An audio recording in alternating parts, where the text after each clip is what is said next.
Hello, welcome to Bad Influence. This week we're looking at games that you build yourself. On a computer, that is. Our main review is FIFA International Soccer on the Mega Drive.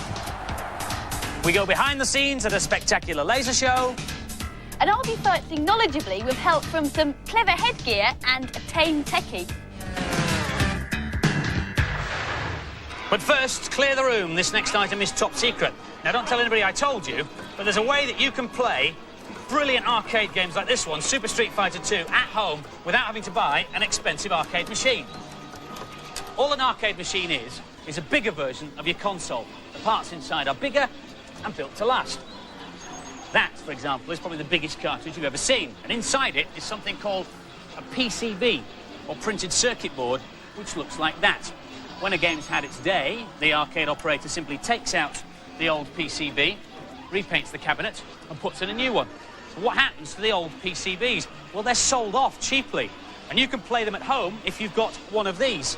It's called a Super Gun Deluxe, and it's an electronic box of tricks that lets you play arcade PCBs. You plug it in like this, plug in your joystick, and away you go.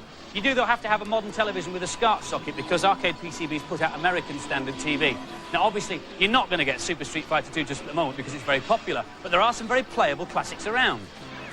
R-Type 2 is well known from the SNES, but this version of R-Type 2 isn't half bad. It's not a million miles from The Last Resort on the Neo Geo, one of my favourites. This is Zex, spelled X-E-X-E-X. It's got great colour and graphic detail. And finally, an unusual one, Capcom's 3 Wonders, 3 games in 1. A puzzle game, Don't Pull, a shoot-'em-up chariot, and this one, Midnight Wanderers. Greetings, festive furtlers. Only 2 weeks till Christmas. So, in a minute, I'll be showing you how to turn this pile of old junk into a beautiful Christmas crown. But first, a very tinselly cheat for Premier Manager 2 on the Amiga. On the secretary screen, dial 220-769... and you'll get a fruit machine that'll let you win all sorts of help. For example, this one says, the bad cheat. One player is made into a super dud. Hey! Right, so, here's how to make your beautiful Christmas crown. First of all, get 2 coat hangers and cover them in metal foil, like so. Then cut up some plastic bottles and stick the bits on. And then get some sparkly tinsel and carefully wrap it round your crown. And then get some bits of toilet paper and very carefully attach the bits to the middle. I think you'll agree it's looking pretty good already. Anyway, I've got one here that I made earlier. I'll just finish it off. There we are. He should have got a grown-up to help him with that last bit. Our main review is the one all footy fans have been waiting for, FIFA International Soccer on the Mega Drive. It's got a choice of 48 national sides from Cameroon to Germany. You can play friendly games, tournament matches, or make up your own league. There's even a special simulation mode, where the players tire as the match progresses. What more could any self-respecting footy fan want? Here's Saul. This game's got everything. It looks fantastic and plays really well, and there's stacks of new options. This is England versus Germany. I'm playing as England. I think the sprites in this game are really well drawn and really well animated. The control system is a bit hard though, because if you haven't got the ball, you can't always go in the direction you want to go in.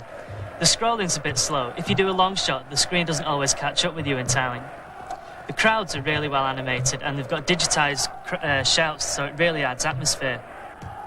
This is a corner kick to Germany. You can either let the computer control the goalies or you can do it yourself, but it's best to let the computer do it because it's virtually impossible if you do it yourself. One of the really good things about this game is the 4-player option, which is brilliant. Each player's got a different coloured star. There's a really good instant replay feature in this game. Oh, I've just scored. You can watch the replay forwards or backwards at normal speed or in slow motion. There are loads of ways to adjust the way your team plays. Here I'm changing team coverage. You can alter defence, midfield and attack. Also, you can change the formation your team plays in and choose the style of play. This is the best soccer game ever. If you like football, you've got to have it. This is the most playable football game yet. It's definitely on my Christmas list. The graphics and gameplay are excellent. It's just packed full of new ideas. And so the final scores for FIFA International Soccer. Girls, 5. Boys, 5. Liverpool, 1. Manchester United, 273. If you're thinking of buying a Mega Drive multiplayer game, there are some things you should know before you buy your hardware. The multi-tap that we use to play FIFA International Soccer is this one. It's made by Electronic Arts and it will only work with their games. Sega have their own multi-tap, this one, but that will only work with Sega in-house games. So you couldn't play FIFA International Soccer on this one. Confusing? It certainly is. However, all SNES multi-taps, of which this is an example, will play all SNES multiplayer games. So the whole family can join in, and then perhaps Mum and Dad will realise that instead of being something to complain about, computer games are actually quite good fun to play. Now, earlier this year, when the weather was considerably warmer, considerably friendlier, and before the football season had even started, Violet went to Walsall to find out how a laser show is produced. This is the life. I love messing about in boats. Mind you, I'm the only person in the park who isn't rushed off their feet. Everybody else is getting ready for tonight's dress rehearsal. In a few hours, there'll be the first trial run of Walsall Illuminations featuring a laser show in the famous Arboretum. Arboretum isn't to do with boats and arbours. It's actually a botanical garden, which features lots of trees. The laser beams are controlled by a scanning system, which moves them around in space. In fact, it's rather like making shapes in the air with a sparkler. This is one of the 2 lasers which they're using tonight. The laser produces an intense beam of light with a limited range of colours, which are controlled by a filter. So how do they make patterns? Well, they move the beams using very small mirrors, which move very quickly. Once the shapes have been programmed into the control panel's microprocessor, the moves can be tested individually. I asked Patty DeVoe, the laserist, why they'd set up lasers on both sides of the lake. It gives a sort of 3D effect when you get the smoke coming in the back of it. It's a bit like a sort of tube of light coming out from the laser scanning head. And it just looks a lot better. Still a bit fast. The laser show has been choreographed to match the music sequences. One of them features moving images of the Thunderbird team, which were digitised in by the programmers. Is that star zoom? Yeah. Lady Penelope's a bit off-centre still. They were then burnt into a customised microprocessor, a bit like a game cartridge, to control the computer. But it's dead easy to make changes to the computer program on site. This cassette holds the music for tonight's show, plus all the coded instructions for the lasers. So all we have to do now is wait for night to fall. 5, 4, 3, 2, 1.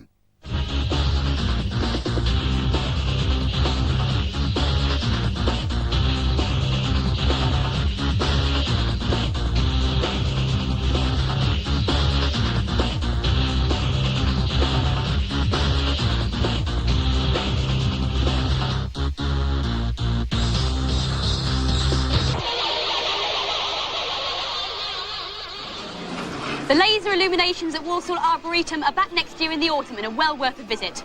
Now for this week's news and previews. The name is Pond, James Pond, and he's back in Operation Starfish. Arch enemy Dr. Maybe has started a cheese mining setup on the moon, and Pond is the only fish for the job. With over 100 levels, he's got oceans of work to do. It'll be diving onto the Mega Drive this month, with the Amiga and PC versions swimming along next Easter. The place, Planet Earth. The time, the 29th century. The game, Liberation Captive 2, out next week on the CD32. The first game to be designed expressly for the CD32, it's claimed to be so big it'll take you a lifetime to finish. The plot again finds our hero Trill fighting the dark and horrid Bio Corporation through 4,000 different cities.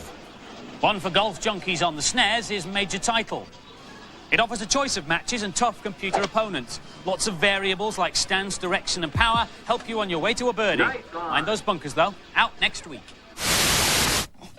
Hello again, Scotty Furtlers. This is a microwave oven, and definitely not a laser, no. This is a cheat for Cybernator on the SNES. First of all, complete the first level without shooting any of the robots, then destroy the end-of-level boss machine, but don't shoot the guns at the side, though. Then, when you start level 2, you'll be tooled up with an amazing flamethrower that'll stay with you even when you die. Brilliant! Hey! now time to test my laser. My microwave. Yes, 2 minutes, 700 watts, maximum frequency, auto fire. Auto fire! Whoa! Whoa! Whoa! Whoa! Whoa! Sad man. Now for some more games reviews. Oh, this thing's forever going on the blink. Where are the techies when you need them? Matthew, are you around here? So, this Oh, no, is it's the only one Violet. here, is it? And she's Yeah, using a okay. futuristic bit of So I kit put this called in like CamNet that. here. Ordinarily, it would use a phone line or a satellite link to connect to two places This that can over be here. anywhere in the world. But for the purposes of this demonstration, anywhere in the world is behind our video wall and out here, behind our studio. This is Paul Garner from British Telecom's Research Laboratory, and they've developed the system. And Paul, as the expert, can see exactly what Violet, as the novice repairer, can see because of the minicam on her headset. And they can talk to each other as well. So Paul can direct her actions and her hands. Keep turning it until you see a bump in that line, and when you see a bump, I want you to stop. As you can imagine, there are millions of situations where it's very difficult to describe what you are seeing down the phone, especially if you need expert help. And this is where this system really scores.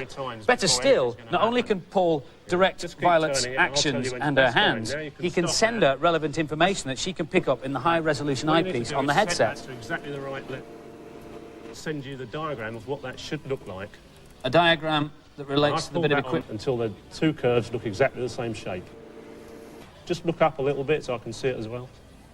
That's fine, yeah, just a little bit more and I think we'll be there. Is that it? That's it. That's Hooray! It. That's The video wall is Well done. repaired. Obviously, Paul, this is just a demonstration, but so you've developed this kit. Where do you see it being used? Well, we've already supplied one of these systems to the Survival Centre in Aberdeen, where they're trying to get medical assistance to remote places in the world, like North Sea oil rigs and the Yemen and so on. I see, so somebody at the scene of an accident will wear the headset like Violet is, and then a doctor will be sitting where you are, giving on-the-spot advice. Giving expert advice and helping with the diagnosis. Split-second diagnosis. It's a fantastic bit of kit, and it could save lives. It's amazing. Thanks for bringing it in. Okay, now for some more games reviews. In Daffy Duck, the Marvin missions, you have to save the cosmos from a load of marauding Martians. Daffy takes on the role of interstellar protector in the fight to conquer the evil Marvin the Martian, who's kidnapped some cosmic ambassadors and is threatening to blow up the Earth. As they say in all the best adventures, only you can save the universe. Here's Katie. If you like Looney Tunes characters, then you'll love this game. The graphics are really bright and cartoony. There are 20 different levels on this game, set on 5 different planets. This is the planet Amazonius, set in the jungle. I'll just try and kill this army ant. Oh, killed it. Now I've got 2 sacks of money, which can help me buy weapons later on. It's quite hard to kill the enemies, even though it may look quite easy. I'll just use my rocket pack to get up here. Oops. Okay. Oh no, I've got killed. This is one of the best looking platform games I've played this year, but the plot does get a bit boring after a while. This is another basic platformer. It's got nice graphics, but it didn't sustain my interest. It's cute and good fun to play, but it won't win any awards for originality. And the scores for Daffy Duck, both the girls and the boys gave it a run-of-the-mill 3 out of 5.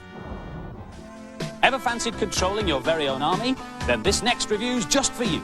Cannon fodder on the Amiga puts you in charge of 24 military missions and a load of crack troops. It's a sort of Lemmings-like shoot-'em-up with a big strategy element. Here's Ian. It's great fun having an army at your fingertips. Don't let the power go to your head. You need strategy to play this game properly. You get a certain number of recruits for each level. On the left-hand side of the screen, you can see how many you've got left, or if one of your men is off on his own. The men can slip and slide on the ice. It's quite fun sometimes, but it gets very aggravating. Here I'm just trying to get the stack of grenades next to this building. Men are going the wrong way. Ah, here we go. Right, I've got the grenades now. I have to shoot that man. And just shoot those ones, and that's the shed gone. This is a Grand Canyon level. Here I'm trying to destroy all the buildings. That's one down for a start. Oh no, the shed roof's killed 3 of my men. Oh well, I'll carry on with one. If he finishes the level, he'll get promoted afterwards. This is a really simple game, but it's addictively playable. I love this one. There's just something about it that makes you want to keep playing. It's great. A smart war game. It looks good, and the gameplay is excellent. And the scores for Cannon Fodder, both the girls and the boys gave it a very good 4 out of 5. And now for games that you build yourself. First is this package called Build and Race. It comes with a plastic kit that you can build and paint in the normal way, but you don't get any instructions on paper, you get them on a CD-ROM. There, for example, are all the parts, and this is how they go together. I've been working on this all day, so I'm already up to step 17.